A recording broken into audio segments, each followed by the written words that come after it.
ಹರೇ ಕೃಷ್ಣ. ನಿಮಗೆ ಗೊಂದಲ ಆಗ್ತಾ ಇದೆಯಾ? ನಿಮಗೆ ದಾರಿ ಕಾಣ್ತಾ ಇಲ್ವಾ?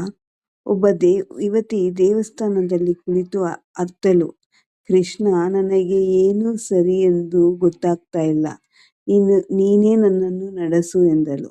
ಆ ಕ್ಷಣ ಅವಳ ಹೃದಯ ಮೃದು ಧ್ವನಿಯಲ್ಲಿ ಕೇಳಿಸಿತು. ಕೃಷ್ಣ ಹೇಳಿದರು, ನನ್ನನ್ನು ಪ್ರೀತಿಯಿಂದ ಭಜಿಸು, ನಿನಗೆ ಬೇಕಾದ ಬುದ್ಧಿಯನ್ನು ನಾನು ಕೊಡುತ್ತೇನೆ, ನಿನ್ನನ್ನು ನನ್ನ ಕಡೆಗೆ ತರುವ ದಾರಿಯನ್ನು ನಾನು ತೋರಿಸುತ್ತೇನೆ. ನಿನಗೆ ಭಯ ನಿಧಾನವಾಗಿ ಕಡಿಮೆ ಆಗುತ್ತದೆ, ಮನಸ್ಸು ಶಾಂತವಾಗುತ್ತದೆ. ಅವಳು ಅರಿತುಕೊಂಡಳು, ಕೃಷ್ಣ ಹೊರಗಿಲ್ಲ, ಅವನು ನನ್ನ ಹೃದಯದಲ್ಲಿದ್ದಾನೆ. ಪ್ರೀತಿಯಿಂದ ಕೃಷ್ಣನನ್ನು ಭಜಿಸಿದರೆ ಅವನೇ ನಮ್ಮ ಜೀವನದ ಮಾರ್ಗದರ್ಶಿಯಾಗುತ್ತಾನೆ. ನಾವು ಯಾರಲ್ಲೂ ಅಹಂಕಾರ, ದ್ವೇಷ ಎಲ್ಲವನ್ನು ಬಿಡೋಣ.